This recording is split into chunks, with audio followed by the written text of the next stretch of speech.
Franco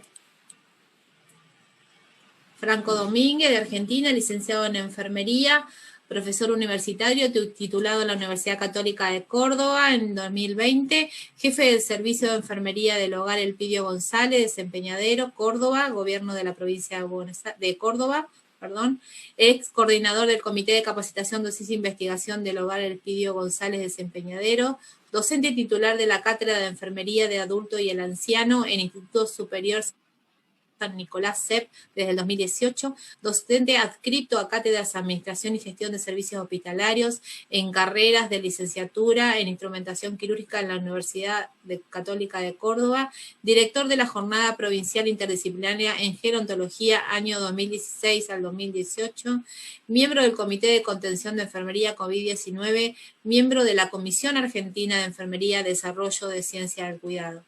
Bienvenido, Franco. Bueno, ¿qué tal? Muchas gracias. Muchas gracias por la invitación.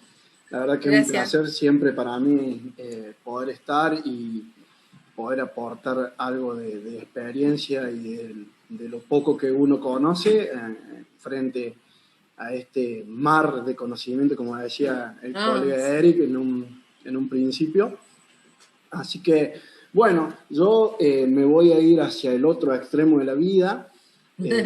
Como Andrea recién nos hablaba de la niñez.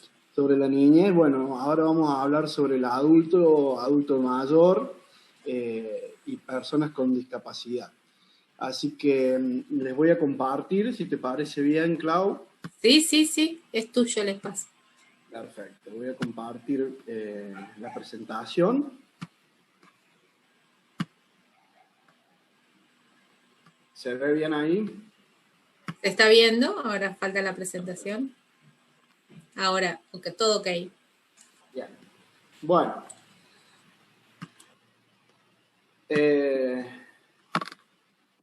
Puntualmente, hoy vamos a hablar del rol del equipo de salud en la atención al adulto mayor y personas con discapacidad. En realidad, voy a dividir esta charla en dos. Primero voy a hacer una introducción sobre la experiencia en la institución donde trabajo, donde me desempeño hace ya más de 15 años. Y después voy a tratar de manifestarles o contar o charlar sobre cuáles son las bases que tienen que tener el equipo de salud para poder llevar adelante esta atención, este tipo de atención de la salud, primaria de la salud, en donde, bueno, esto es una institución que tiene una comunidad cerrada, pero no deja de ser una institución que brinda asistencia de primer nivel. Así que pasamos a las diapos. Bueno, esta institución es una residencia de asistencia de carácter sociosanitario, ubicado en la zona rural oeste con respecto a la localidad de Peñaderos, que está a 50 kilómetros de Córdoba capital, acá en Argentina. Córdoba es la segunda ciudad más grande del país, después de Buenos Aires. Su contexto geográfico, esta institución está rodeada por barrancos y ríos. Esta institución es de carácter público y depende del Estado provincial. El Estado provincial se encarga de proveer de manera integral el 100% de todos los servicios que se fomentan dentro de esta institución.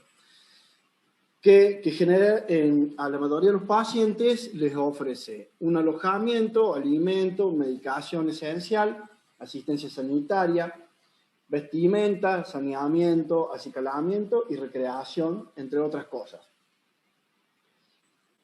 ¿Cuál es el proceso que generamos cuando recibimos un paciente? Vamos a empezar a hablar de qué sería la respuesta o qué sería lo que se le brinda a este paciente. El servicio de asistencia tiene una capacidad, como le decía recién, de respuesta de primer nivel que ante un problema o una situación que nos exceda a la atención o algún problema de mayor complejidad, tenemos de referente un hospital que es de la zona nuestra, que también es provincial, que es el Hospital de la Ciudad de Altagracia, que es donde nosotros derivamos todos los casos que ya no podemos asistir. Hoy por hoy, por suerte, y digo por suerte porque en realidad está bueno que este tipo de instituciones cada vez sean menos demandadas, porque quiere decir que la sociedad en sí se está adornando a las necesidades de todas las personas. Tenemos un total de 132 pacientes, de ambos sexos, de mayores de 40 edad, de 40 años, perdón, en su mayoría, y que llegan a este tipo de institución por algún tipo de vulnerabilidad, sea tanto físico, social, económico o de salud mental. Recién les decía que está menos demandada porque esta institución ha llegado a albergar años atrás a más de 250 residentes y hoy tenemos solo 132. También obviamente que está colaborando mucho el contexto de pandemia, ya que en nuestra zona se han tomado decisiones desde el nivel central de restringir los ingresos, tanto en los geriátricos públicos como privados, de las personas o de aquellos adultos que lo requieran. Si bien nosotros no estamos definidos como un geriátrico, pero la mayoría de los residentes son personas mayores, adultas mayores. Bien, ¿cuál es el equipo de salud que conforma en nuestra institución? Tenemos médicos, el equipo de salud mental, compuesto por un psicólogo y psiquiatra, fisioterapia y kinesiología, odontología, nutrición, enfermería, trabajo social y farmacia. Estos son las personas y los grupos que dan asistencia desde salud a la institución. Bien, ¿qué pasa cuando ingresa un residente o pide el ingreso a una persona a esta institución? Lo más importante que hemos trabajado es la interdisciplinariedad. Entonces hacemos un abordaje de este tipo y hacemos una valoración individual, pero que luego se retroalimenta. Entonces empezamos por el equipo médico, que controla y observa el estado clínico actual de la persona, la valoración del equipo de salud mental en su función cognitiva, emocional y todo lo que respecta a su esfera sociofamiliar. La valoración del servicio de fisioterapia con respecto al estado físico general, una valoración nutricional, que es la talla, la altura, el peso, el índice de masa corporal, ubicación de dieta, aprobada a la necesidad. Y también tenemos la valoración odontológica con la salud bucal. Pero bien, aquí es donde vamos a hacer foco, que es la valoración del equipo de enfermería. El equipo de enfermería valora los tipos de intervenciones para los cuidados necesarios basados en la actividad de la vida diaria. El acompañamiento, valoración y seguimiento de los distintos tratamientos indicados. ¿Qué hace el equipo de enfermería? Valora cuáles son los procesos por los cuales deben acompañar a estas personas que ingresan, teniendo en cuenta si tienen algún tipo de discapacidad o si necesitan algún apoyo desde lo fisiológico o desde lo psicológico. Teniendo en cuenta también todos los tipos de intervenciones que se pueden generar a este paciente, ya sea intervenciones que son individuales generadas por el mismo equipo de enfermería o esas intervenciones que son indirectas que dependen de alguna indicación de otro compañero del equipo de salud. Bien, entonces después llega el momento de la toma de decisiones, una vez que se hicieron todas las valoraciones, y esto se hace en conjunto, en el equipo interdisciplinario. Siempre hablamos de que queremos hacer una diferenciación entre la interdisciplinariedad y la multidisciplinariedad. Nosotros siempre apostamos a la interdisciplinariedad. Es más que todo por una cuestión de comunicación y que como tratamos de brindar un cuidado humanizado, sabemos que es importante que haya un intercambio con respecto a las distintas valoraciones que hacen todos los personales de salud para poder retroalimentarnos en esto y poder brindarle un cuidado más personalizado a cada una de estas personas.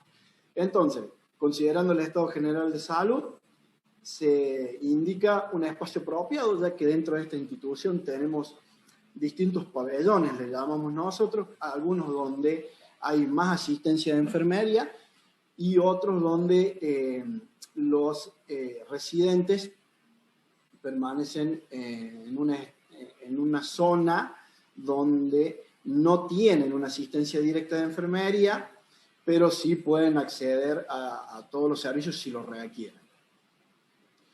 Entonces después se considera como prioridad, como un periodo de adaptación, aproximadamente 3 meses. ¿Qué tenemos en cuenta en estos 3 meses?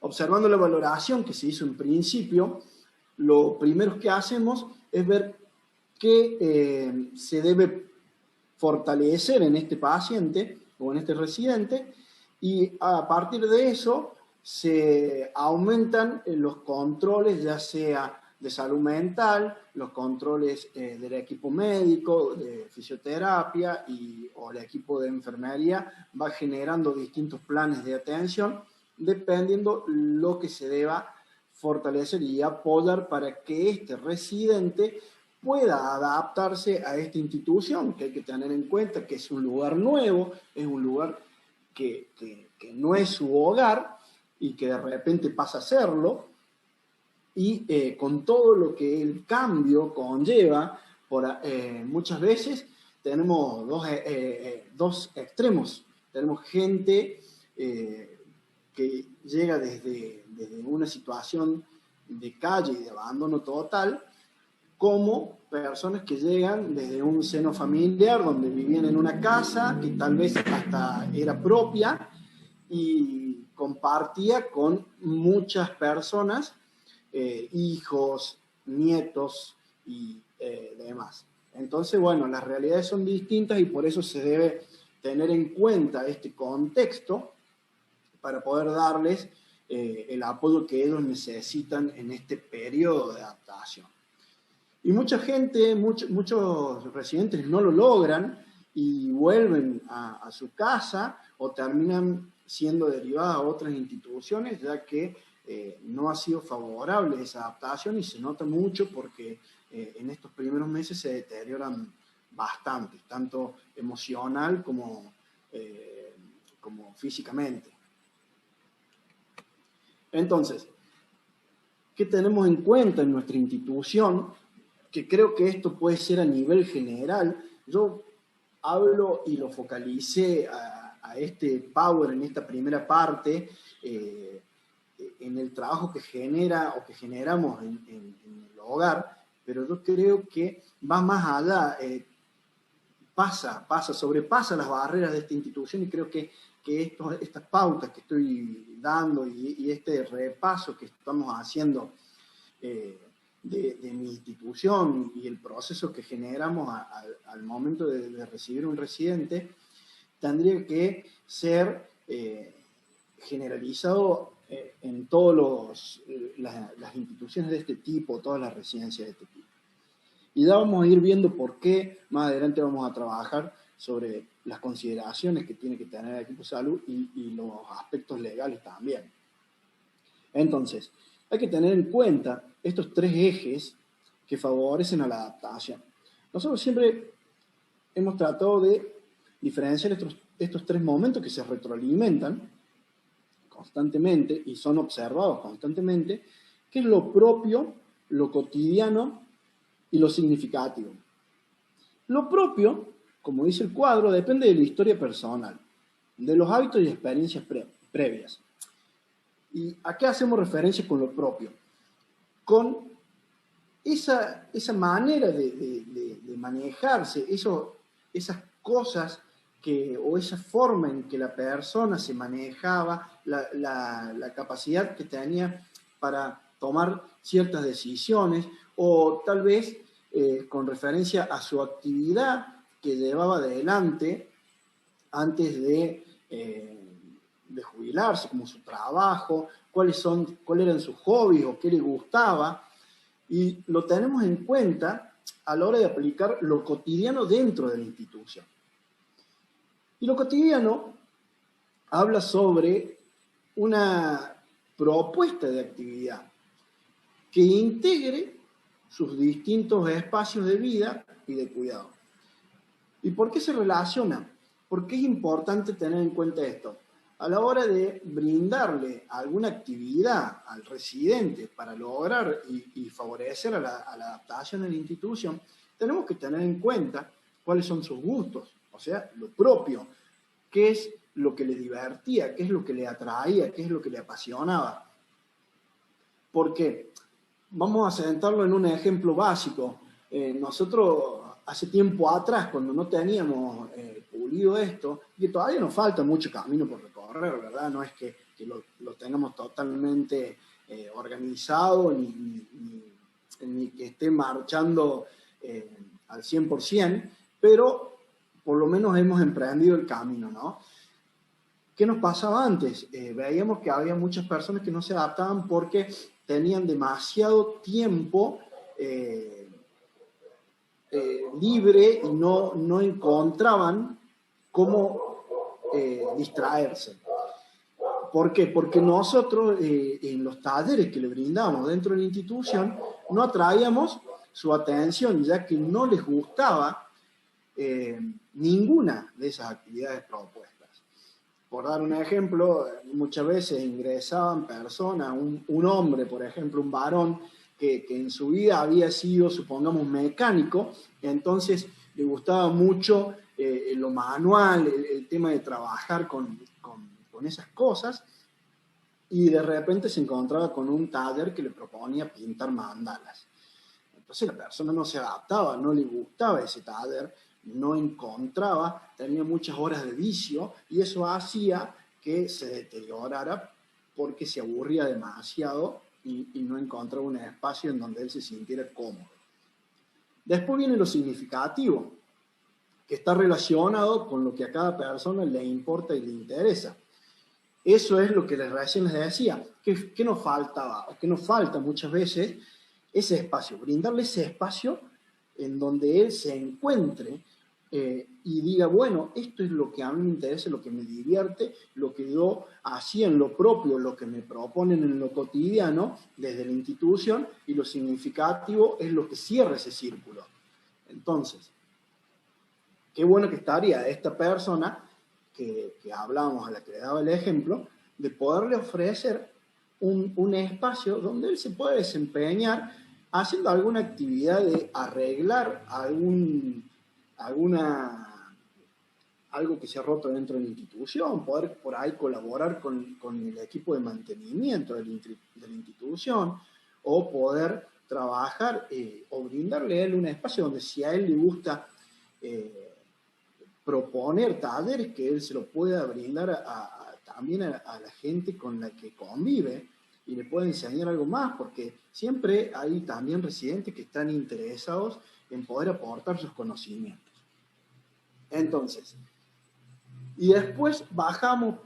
¿Por qué bajamos todo esto? Porque estas actividades empoderan a la persona, la hacen sentir útil, que es por ahí el problema que tenemos cuando llegamos a la adultez mayor, que como que somos el descarte de la sociedad, porque ya nos jubilamos, ya no generamos ningún activo para la sociedad y perdemos esa capacidad de sentirnos útiles. Y ni pensarlo si a eso le sumamos que terminamos en una institución cerrada. Cerrada me refiero a una comunidad cerrada, ¿no? Porque las instituciones son de puertas abiertas. Entonces, ¿cuál es la finalidad, el objetivo de tener estos tres ejes? Empoderar a la persona para que se sienta útil y pueda seguir generando. Entonces, y después la podemos dividir en dos. Individualizada, que es realizar las propuestas de intervención y programación de actividades estimulativas y terapéuticas, desde un punto individualizado. Y después las colectivas, que son las que cumplen con los labores de romper la rutina y de poner en valor algo, convirtiéndolo en especial e importante para el grupo y para la persona. O sea, ¿cuál sería la diferenciación entre estos dos? En el momento individualizado, ver cuáles son los intereses de las personas, en persona por persona, valga la redundancia, de manera individualizada, y después sumarlo al colectivo para que todas estas personas puedan relacionarse y compartir aquellas cosas que tienen en común, pero retroalimentar lo individual también. Bien, hasta ahí lo que sería el proceso de la adaptación y de poder fomentar en estas personas que ingresan a nuestra institución, siempre hablando del adulto mayor, de un adulto joven y de una persona con alguna discapacidad, que puede ser también un adulto mayor con discapacidad o un adulto joven con discapacidad. Bien, ¿qué pasa?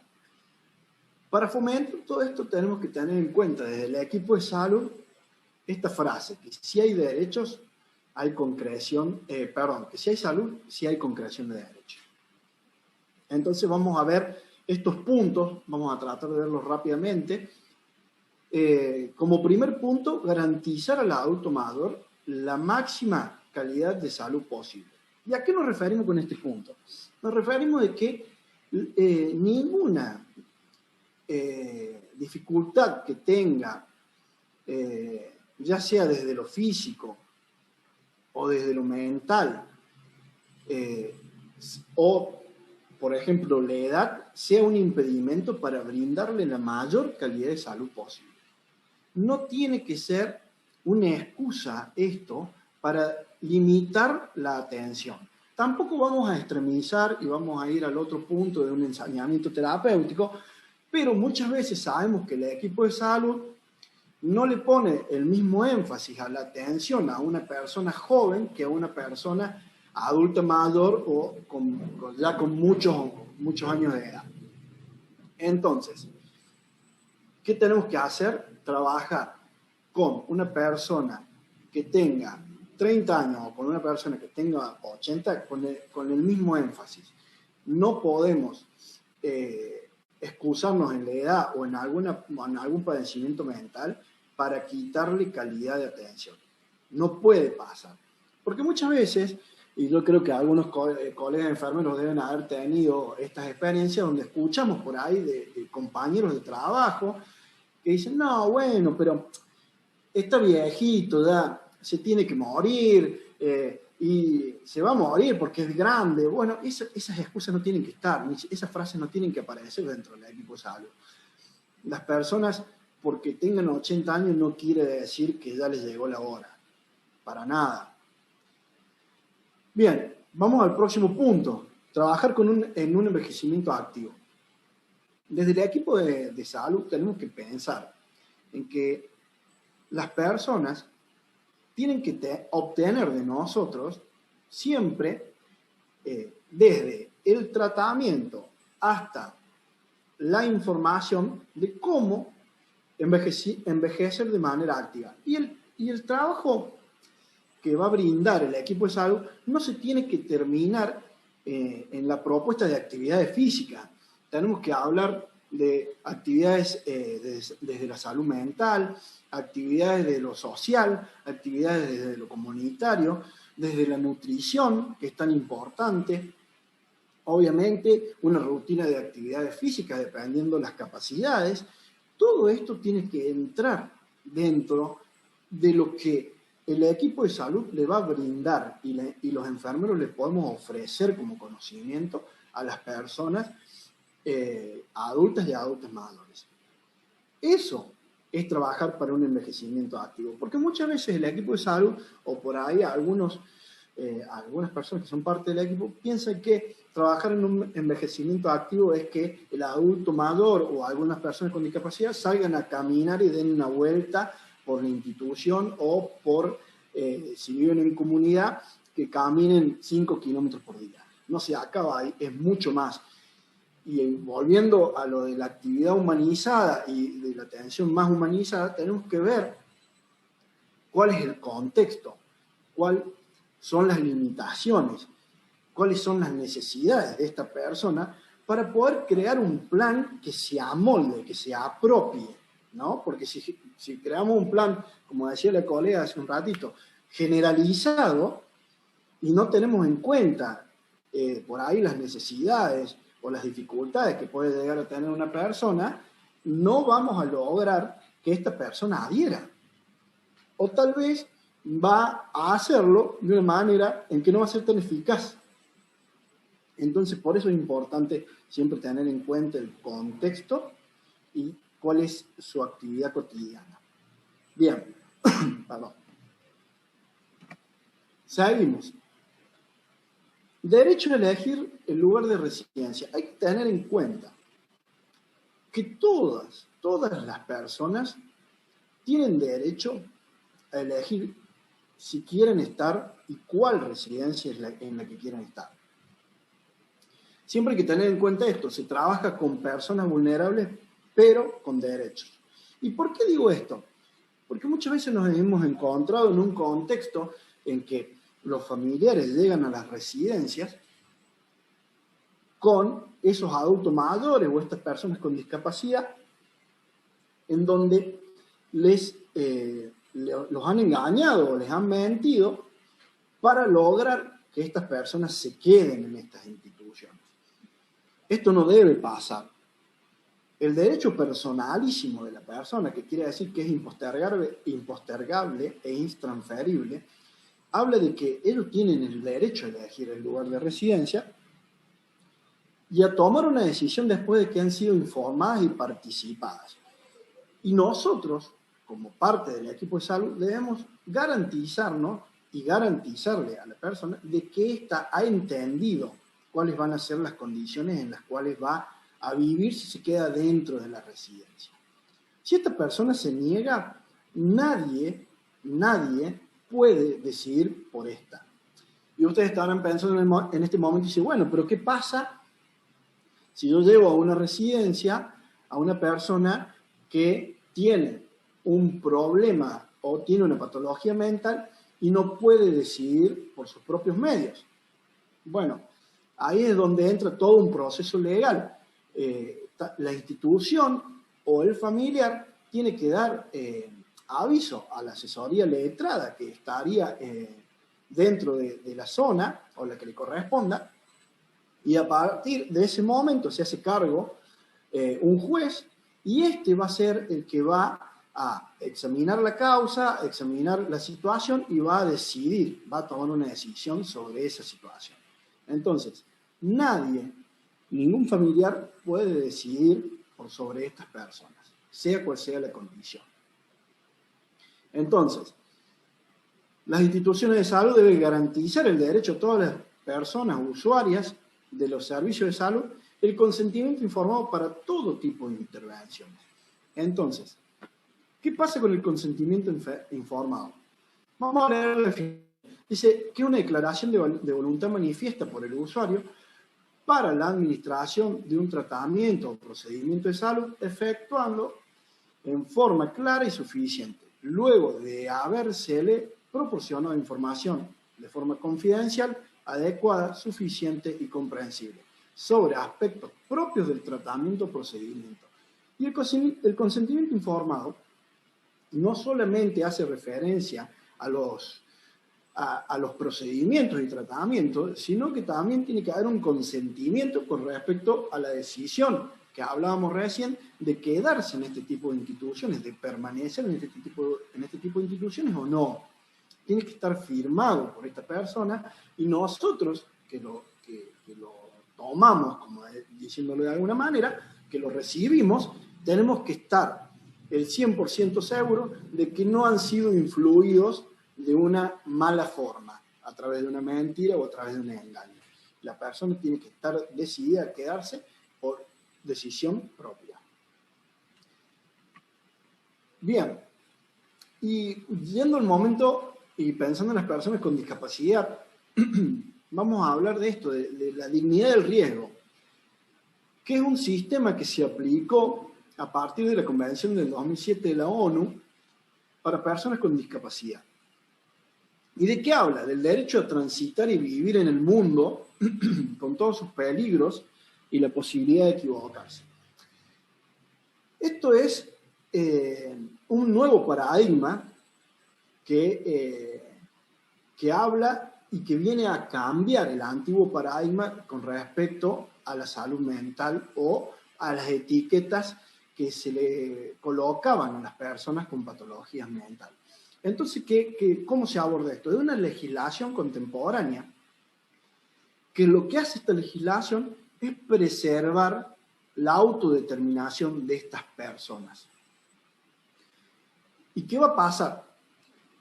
Vamos a ir desde el antiguo paradigma que hablaba de blancos y negros, de capacidad e incapacidad, a una escala de grises, a una graduación de incapacidades. Y va a garantizar la toma de las decisiones de estas personas con discapacidad mental. Entonces dice que es un modelo social de la discapacidad que reconoce la capacidad jurídica en igualdad de condiciones con los demás, lo que incluye no solamente la capacidad de tener derechos, sino de obrar sobre estos derechos. Entonces, ¿a qué viene este nuevo paradigma de la dignidad del riesgo?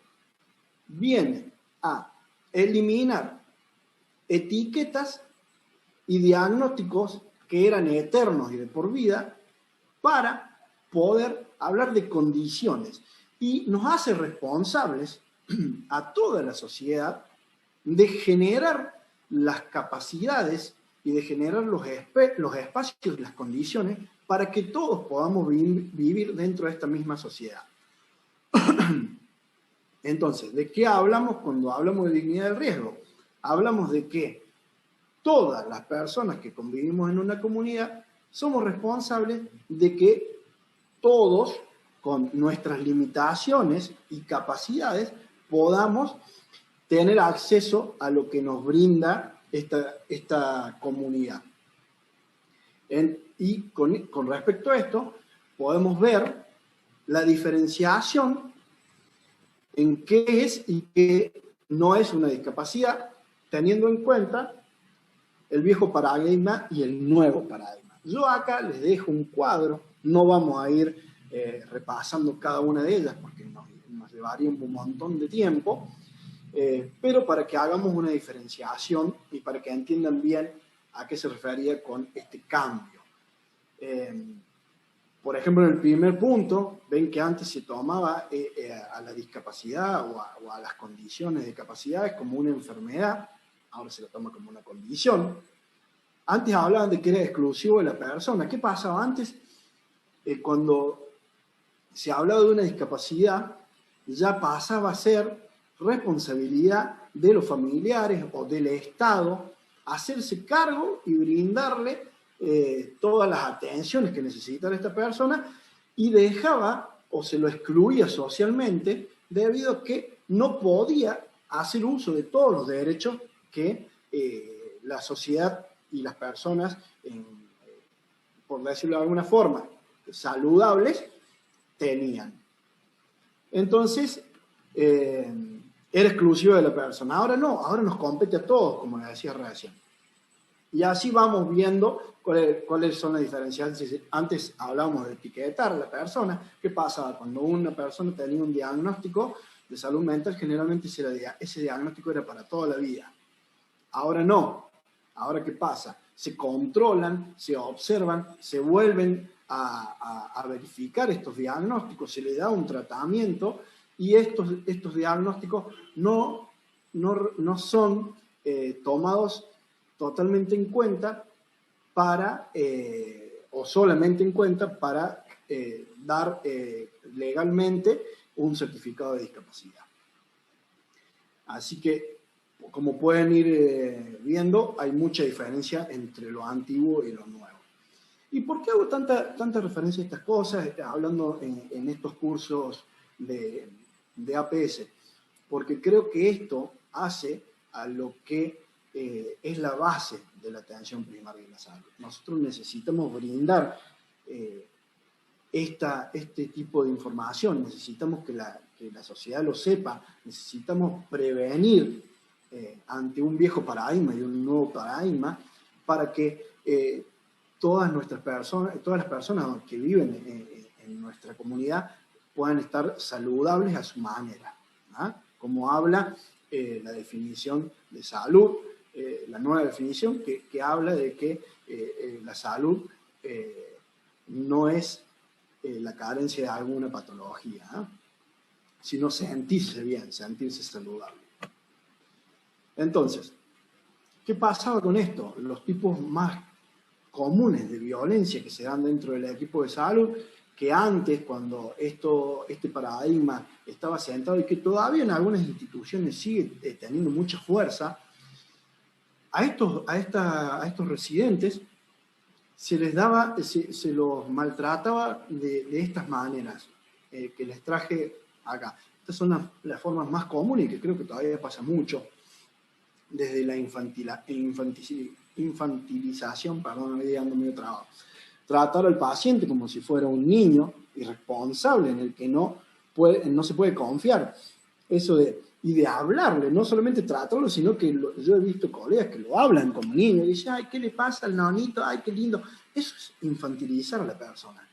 Despersonalización, esto de proporcionar servicios de cuidado con criterios generales que desatienden las necesidades particulares.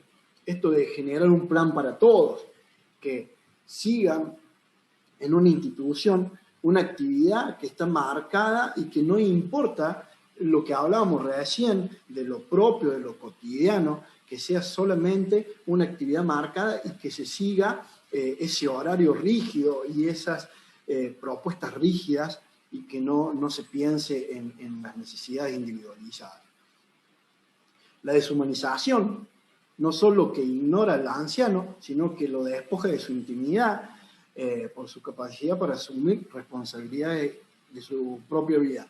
Esto de tratarlo como un objeto, ¿no? De no tener en cuenta esto del cuidar de su desnudez o de tener mayor aprehensión con aquellas cosas que no le gustan o que no les son tan comunes. Y la victimización. Cuando hablamos de victimización, hablamos de hacerlo víctima de nuestras actividades. Entonces, como dice la definición, ataques a la integridad física y moral del anciano, esto de decirle que no sirve para nada, hacerlo sentir amenazado o intimidado, todas esas cosas que es muy común que pasen en una institución que alberga este tipo de residentes y que se debe cambiar trabajando fuertemente con el equipo de salud en el cambio de paradigma. Bien, ¿y por qué hablamos del hacerse cargo? Que no sirve hablar de un hacerse cargo.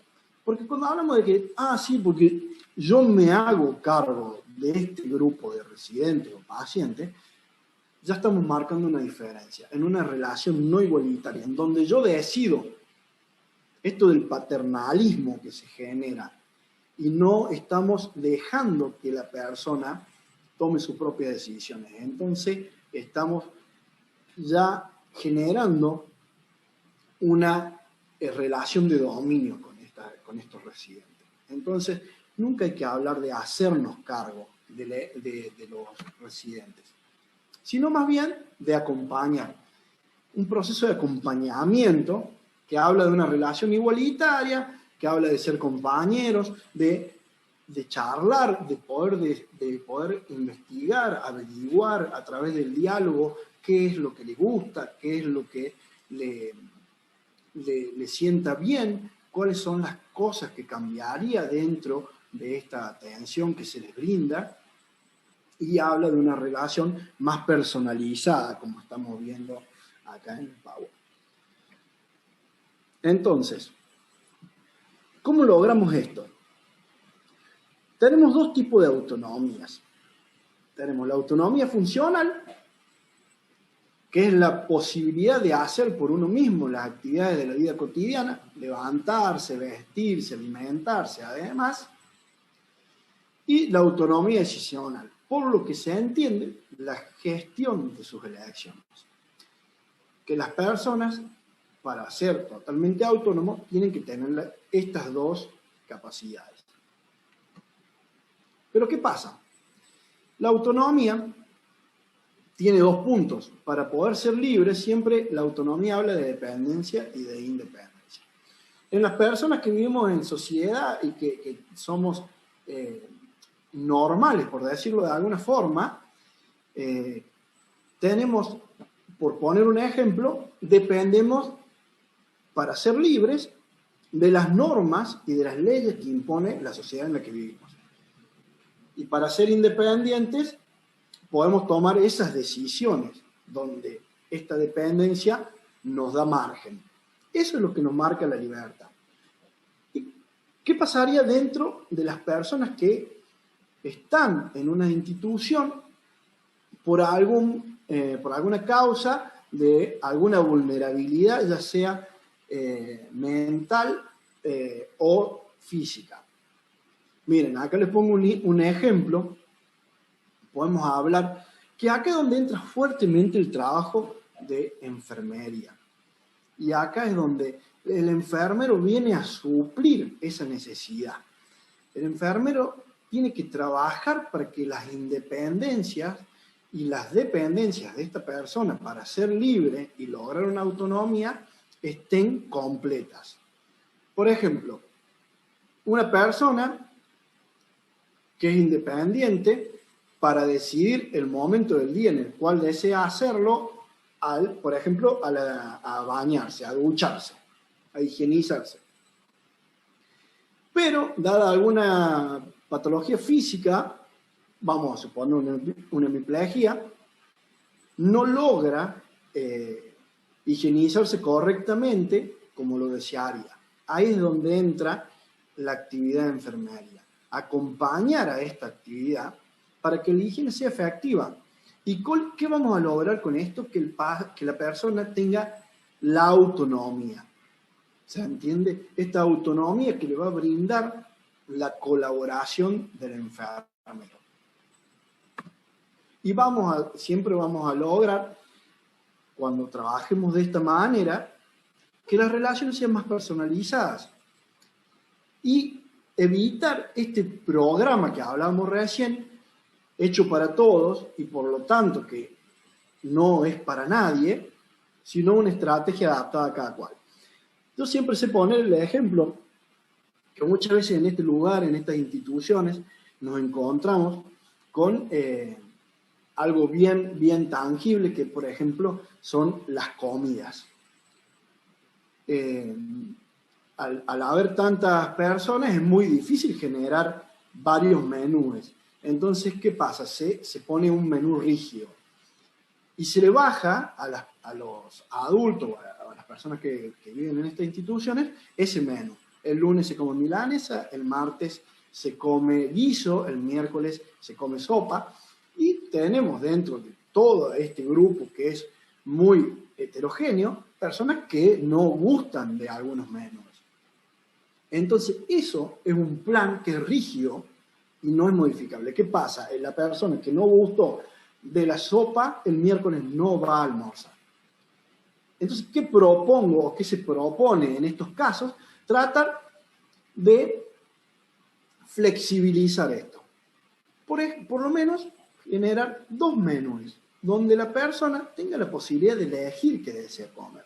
Entonces, si bien no es el plan ideal, pero nos acercamos mucho más a una estrategia más adaptada a la persona y que no se sienta excluida y que sienta esa posibilidad de poder, aunque sea todavía, poder elegir qué desea comer. Y así con todas las actividades, como por ejemplo el baño, como hablábamos recién. Y esto, les puedo asegurar que va a prevenir un montón de patologías físicas, un montón de patologías mentales, y a la persona la va a mantener con unas emociones, por decirlo de alguna forma, mucho más positivas. Y ahí es donde hablamos de humanizar la práctica, donde vemos y volvemos a ese cuadro anterior que proponíamos, ver qué le gustaba a la persona y qué le podíamos ofrecer en base a esos hobbies, a esos gustos, a esas actividades que generaba o vivía antes de llegar a estas instituciones. Bien, por último, para los colegas de Argentina, los invito a que tengan en cuenta esta ley, la Ley de Salud Pública, la Ley 26.529, que se centra en los derechos del paciente, la historia clínica y el consentimiento informado, que da nos brinda mucha información y nos pone al tanto de cuáles son estos derechos de los pacientes y cómo nosotros debemos tratarlos y asistirlos. Y también nos va a servir mucho por si en algún momento nos encontramos del lado del paciente y no solamente como equipo de salud. Muchas gracias por su atención, espero les haya servido. La intención de este Power y de esta charla era no solamente contarles cómo era la atención en APS que brindamos dentro de una comunidad cerrada, sino también tratar de sentar las bases para que esta asistencia sea realmente brindada como corresponde y no que sea solamente una careta en la asistencia. Así que bueno, acá les dejo mis redes por si alguien más desea consultar algo luego. Y muchísimas gracias otra vez por haberme escuchado atentamente. Gracias, Franco. Muchas gracias. Bueno, felicitaciones. Están diciendo en el Facebook, excelente lo que nos estás compartiendo, Franco Domínguez, felicitaciones, muy buena la exposición. Después nos comentan, entiendo que el lugar en donde estás es del sistema público y pueden realizar todos estos beneficios para tu residente. Pero ¿cómo se pueden realizar estas acciones en favor de los pacientes en instituciones privadas en las cuales la enfermería no tiene ni voz ni voto y muchas veces no hay personal calificado para atender al adulto mayor? Bien, lo que pasa con las instituciones privadas es que muchas veces, en el 99% de las instituciones privadas, el objetivo es engordar el bolsillo del dueño de la institución privada. Entonces, en base a eso, es que no se generan planes individualizados o más humanizados hacia los residentes. Hay que tener en cuenta a la hora de, como familiares, pensándolo como familiares, hay que tener en cuenta a la hora de seleccionar la residencia en donde nuestro ser querido va a residir. Tenemos que tener en cuenta que las residencias también se basan por un marco legal y tienen que brindar mínimamente algunos servicios. Entonces, teniendo en cuenta esto, es que también se les puede como solicitar o pedir a las instituciones privadas que brinden algunos tipos de servicios.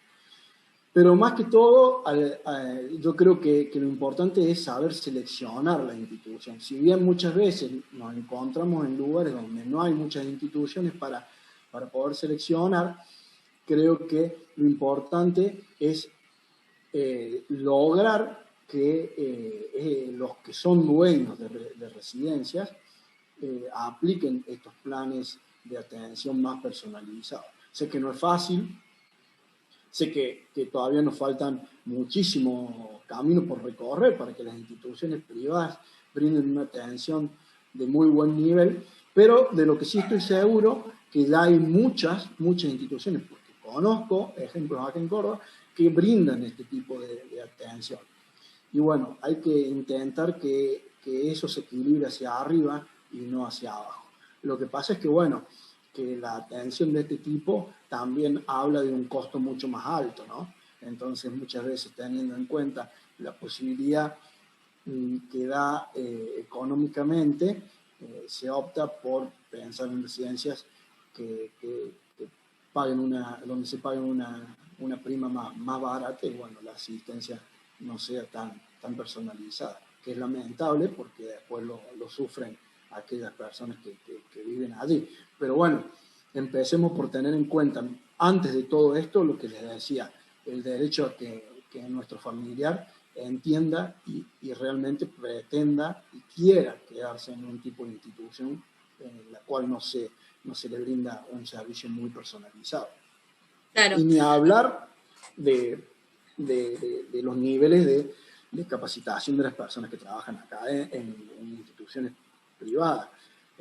Realmente son bajos. Yo creo que tanto en Argentina como en otros países se busca una mano de obra más barata, porque si hablamos de un profesional, los costos son más altos, entonces los titulan como cuidadores.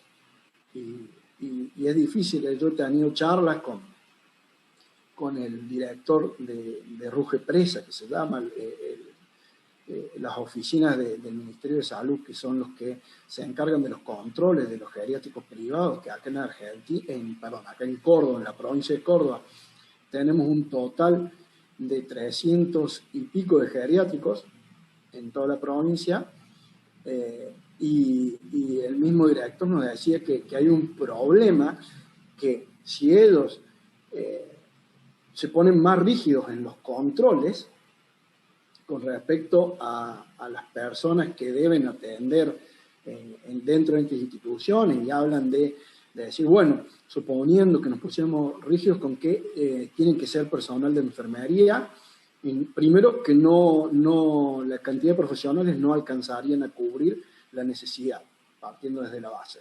No encontrarían profesionales de enfermería para cubrir todos los espacios que se necesitan. Y después que no se lograría esta capacidad de poder pagarle a los profesionales como corresponde debido a las primas que se piden para mantener a los residentes allá adentro. Entonces, ahí es donde entra la dicotomía y aparte se cerrarían geriátricos, se cerrarían lugares de esta índole, y no habría dónde albergar a estas personas con esta vulnerabilidad. Así que están ahí entre la espada y la pared en una dicotomía, como decía recién, donde no es muy difícil tomar una decisión correcta. Así que desde lo político hasta lo privado. Sí, de todas maneras, yo creo que cada uno desde nuestro lugar, nuestra función, el trato humanizado tiene que existir y hacer lo mejor que uno pueda dentro del rol que tiene, ¿no? Porque, qué sé yo, a lo mejor el paciente no se puede bañar no se puede bañar como uno quiere, porque que se bañe solito, por más allá de la discapacidad, pero sí darle un día o 2 días que la libertad, ¿no? De a poco. Porque sabemos que enfermería también tiene mucha cantidad de pacientes y a veces también agiliza el baño, lo hace para poder agilizar y seguir bañando y poder cumplir con todas las tareas de las horas, ¿no? Sí. Entonces, hay muchos factores que generan que uno no pueda cumplir con ciertos objetivos o herramientas. Sí, totalmente. Hay muchas cosas. También, bueno, dice muy buenas propuestas. Muchas gracias, muy interesante la mirada hacia las personas o discapacidad adultas mayores tratadas como sujetos de derecho. Generalmente son cuidadores, no enfermeros. Interesante la presentación, una mirada diferente en adulto mayor. Bueno, Franco, importantísimo lo que hiciste, lo de la ley de salud pública, que me parece totalmente y necesario que todos sepamos que ya hay un derecho del paciente, ya no es que no tenemos nosotros la opción de querer dar un trato digno o informar, o no, ya hay un derecho y tenemos que cumplirlo. Y es importante tenerlo en cuenta. Y aparte, me ha pasado muchas veces que cuando charlo con colegas, Y bueno, y también a lo que hablamos antes de entrar al vivo, la deshumanización que hay por este contexto y otros, porque antes de entrar en pandemia Sí. también hay mucha deshumanización, y que nos damos cuenta cuando estamos del otro lado, cuando estamos del lado del paciente, cuando llegamos a una institución requiriendo asistencia, ahí es donde realmente caemos en la deshumanización que hay. Totalmente. Entonces, es muy importante tenerlo en cuenta y empezar el cambio por uno. Y ni hablar, como dicen acá los colegas, cuando no son profesionales, sino que son personas que trabajan por un sueldo mínimo, que tal vez no están aptas, porque desde la personalidad hasta la falta de capacitación no les da para atender a una persona, porque todos los que somos enfermeros sabemos que no cualquiera tiene la personalidad o la capacidad de atender a una persona. Pero es porque, bueno, individualmente cada uno sabe hasta dónde le da esa capacidad de atención a una persona. Y cuando encontramos en una residencia personas con falta de capacitación y encima que han tomado el trabajo por una necesidad económica, nos encontramos con esto, con el trato hacia el residente como un objeto y una despersonalización y deshumanización terrible. Y Totalmente. eso lo sufrimos, y si no lo cambiamos, lo vamos a sufrir las próximas generaciones cuando lleguemos a la adultez mayor. Y encima este grupo etario está aumentando, gracias a Dios, en grandes proporciones, año a año. Es un problema que vamos a tener, un problema muy fuerte que vamos a tener dentro de unos años. Ya lo tenemos instalado. Se va Sí, totalmente. Sí, sí, sí, sí. Sí, y más lo que hoy decía Eric y que nos está pasando a todos, que las generaciones estas que van a egresar de enfermería no tienen en la práctica el contacto directo con el paciente, que eso también va a afectar muchísimo. Así que bueno, hay que trabajar mucho y formar y capacitar y decir la mirada realmente óptima para el cuidado hacia los pacientes y a los que nos va a venir a nosotros también, porque bueno, vamos a ser parte de ese grupo. Así que bueno, Franco, sigo leyendo, dice, interesante la presentación, una mirada diferente para el adulto mayor, excelente tema, felicidades. Gracias, Franco, gracias por todo, siempre estás predispuesto para estas formaciones y te vemos en las redes también en otras formaciones, así que a seguir trabajando para que enfermería esté cada vez mejor y que sea humana, ¿no? Que sea humanizada, que eso es importante. Que sea parte del sistema y que se resalte, ¿no? Que sea una excepción en la humanización. ¿Sí? Que corte eso, que lo que nos está pasando, que no nos vayamos, no nos contagiemos del sistema, de la realidad social que estamos pasando, que hagamos un clic en ese momento y hagamos la diferencia. Totalmente de acuerdo con vos, Claudia. Y creo que este contexto de pandemia nos ha dado un empujón hacia eso. Nos ha ayudado a que entendamos de que todo lo podemos pasar mal, porque antes la enfermedad, yo creo que este virus nos ha ayudado a humanizarnos un poco más, porque antes la enfermedad era problema de quien atendía. Y hoy nos hemos dado cuenta que esto nos está rebotando al equipo de salud, y que es lo que hablábamos anteriormente, antes de entrar al vivo, que estamos teniendo problemas porque, por lo menos en Argentina, hay muchos compañeros y muchos colegas que se están enfermando, y nos está demostrando que la salud es una cuestión que nos atañe a todos, no solamente a las personas que atendemos nosotros. Y eso creo que totalmente, a la larga nos va a ayudar a humanizarnos. Y lo que decía Andrea, o sea, yo voy sumando lo que van diciendo cada uno de ustedes, lo que decía Andrea de la prevención, ¿no? Y de tratar de que el paciente no vuelva otra vez con la misma patología a estos niveles de atención, ¿no? Y desde ustedes, desde lo que es el adulto mayor, está buenísimo las propuestas que ustedes tienen y la política institucional de poder darles elecciones mínimas, pero elegir y ser auténticos, porque imagínate que un adulto mayor que ingresa a un lugar donde se maneja de una manera y de repente tiene que adaptarse, que sabemos que el adulto mayor adaptarse le cuesta 3 veces más o más que cualquiera de nosotros, y eso neurológicamente lo va a afectar. Entonces, ser consciente de eso, ¿no? Ser consciente de que es un ser humano que tiene una historia y que esa historia vale mucho. Seguro. Y que hay que basarse en esa historia, ¿sí? Y bueno, y el tema de convivir con otra gente también que no se conocen, porque como decís, la adaptación es un cambio rotundo. Realmente es un cambio muy fuerte. Yo podría hablar horas de esto, pero sí, no, sí. Te cuento así una situación muy chiquita como para que veas hasta qué punto es que, bueno, recién le decía que ha habido personas que no se han adaptado a nuestra institución y ha habido personas que estaban adaptadas, muy bien adaptadas, y que hacía años que vivían en nuestra institución y por cuestiones familiares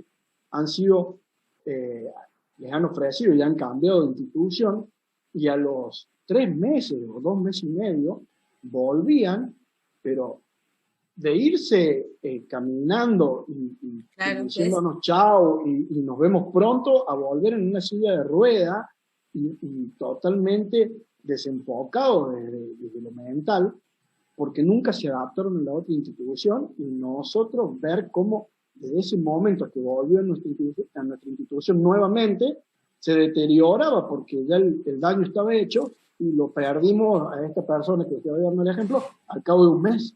Entonces, por ahí, muchas veces las familias tenemos que primar eso. Si nuestra familia ya está adaptado y está bien, no generarle grandes cambios. Y si podemos evitar este tipo de instituciones, evitarla. Un geriátrico, un lugar donde, como que yo trabajo, una residencia, tiene que ser la última opción. Siempre tiene que ser la última opción. Totalmente, sí.